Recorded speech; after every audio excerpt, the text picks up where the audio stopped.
how did that explode from the point of where we're at, you had your 3 months saved up, you're making this money. At what point did it kind of go, I need to evolve? And how was your business at that point? This question it's hard to answer because I really think that I looked down for so long that I never looked up to really think about a vision. Like I didn't think, how is this going to change? Because again, I not to get in the weeds of it, but just to set the tone for everybody, August of 2019, I was laid off. October of 2019, my boyfriend passed away. 2020 is COVID. I'm also prepping because that's the only thing I could control at the time. And that felt like my safety. Like I could control this. And so I was working sun up to sundown. I had been teaching spin classes for 10 years. Okay. That was already a constant. So, and I've always been somebody who networks. And if I'm at the gym, like I know the owner. If I'm at a class, I've got, the popular ones, right? Like I'm networking everywhere I'm at.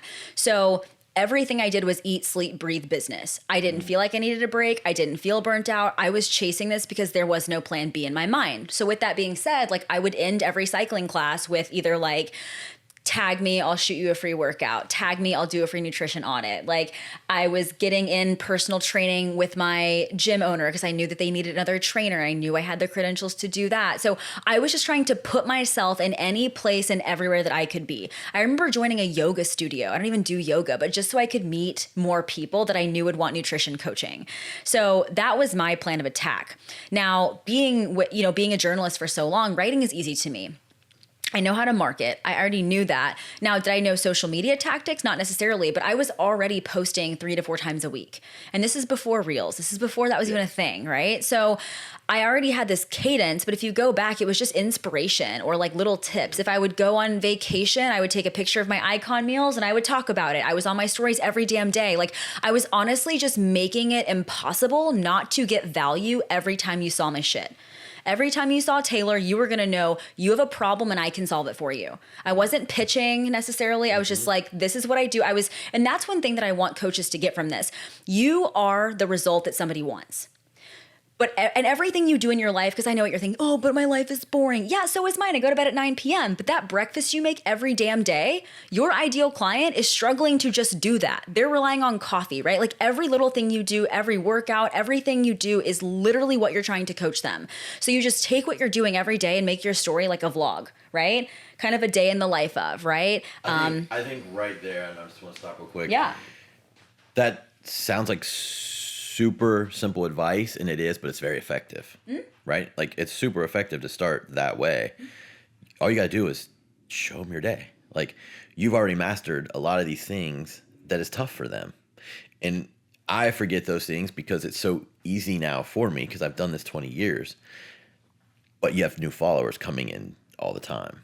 So like it makes total sense. If you're struggling to like think about what you're gonna do for content, just start putting your day out and why you're doing it, right? Like that seems like the easiest way to overcome like a paralysis analysis thing, because people struggle to get started.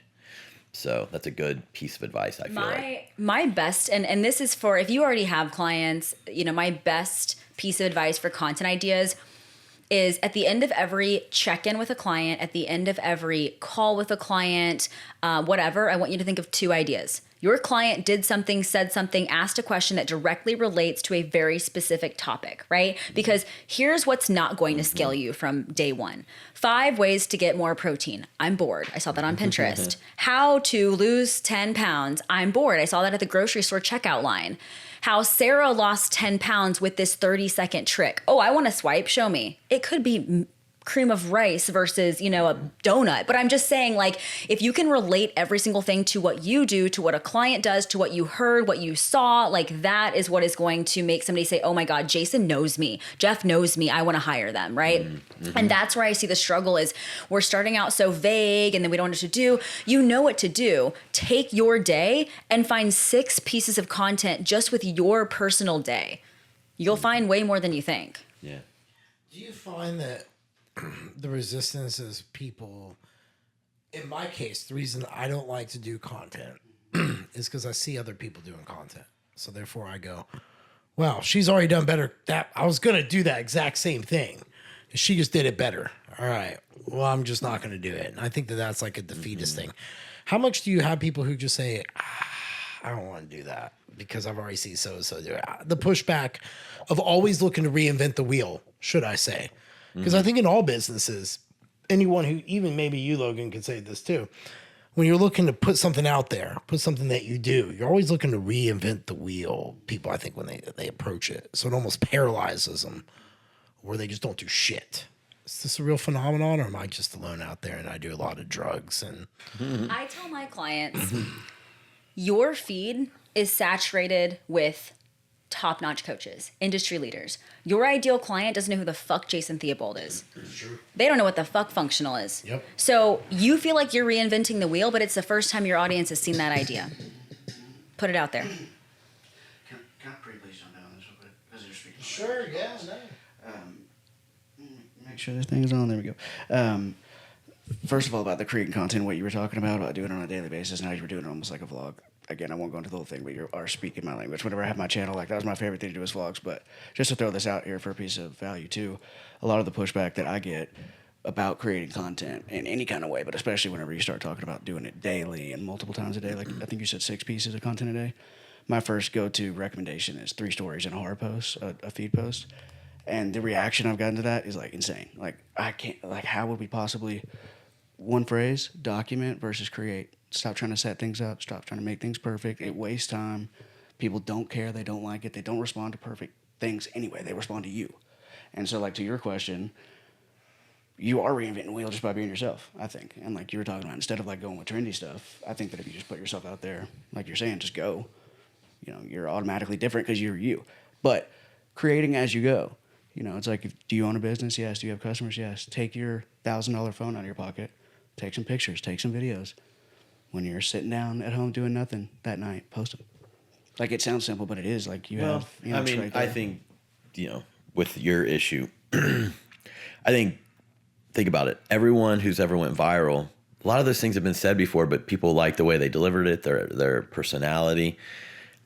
Your personality is going to deliver a message about PCOS different than I'm going to deliver it.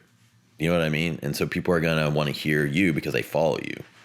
True. You know what I mean? So like when I do it, I know if someone's already said it, but I'm just like, this is my take, you know? Great. Let's break it out a little bit deeper than that, though. How do you advise people who don't want to do it to start doing it? Do you like coaching when you say your business won't live?